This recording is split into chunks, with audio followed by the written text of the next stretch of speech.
মুখে চাপ দিয়া ধরছে না, চাপ দিয়া নগদে 2টা পোস্ট মারছে।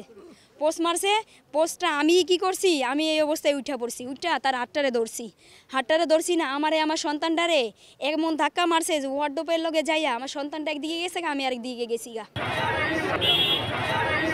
রাজধানীর মিরপুরের শাহ আলী থানার উত্তর বিশিল এলাকার ভাড়া বাসায় প্রায় প্রতিদিনই স্বামীর হাতে নির্যাতনের শিকার হতেন রিপা বেগম। সবশেষ বৃহস্পতিবার সন্ধ্যায় এই নির্যাতন রূপ নেয় হত্যাকাণ্ডে। স্বজন ও স্থানীয়রা জানান, কথা কাটাকাটির এক পর্যায়ে ছুরি দিয়ে রিপার গলায় আঘাত করে পালিয়ে যায় তার স্বামী জহিরুল ইসলাম আরাধন। পরে হাসপাতালে নিলে চিকিৎসক রিপাকে মৃত ঘোষণা করেন। এদিকে মা হত্যার বিচার চেয়েছেন সন্তানেরা। তার স্বামী তারে জবাই করে এদিক দিয়ে পলায় গেছে 3 নম্বর রোড দিয়ে। মুখে চাপ দিয়া ধরছে না, চাপ দিয়া নগদে 2টা পোস্ট মারছে, মাইরা থুয়ে পলায় গেছে। 3.5 বছর ধরে যাবত আমি এই কাহিনী দেখতাছি যে হ্যাঁ ভিতরে এই মারামারি, এই কাটাকাটি, এতই। নগদে 500 টাকা বা তার বেশি পেমেন্টে পেতে পারেন ঢাকায় জমিসহ 20 কোটি টাকার পুরস্কার।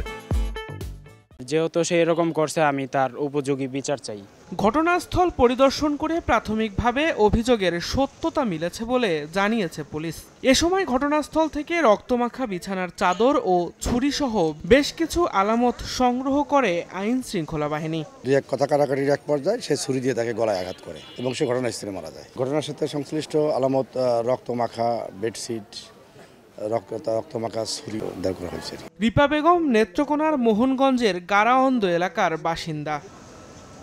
দিন মোহাম্মদ সাব্বির, সময় সংবাদ, ঢাকা।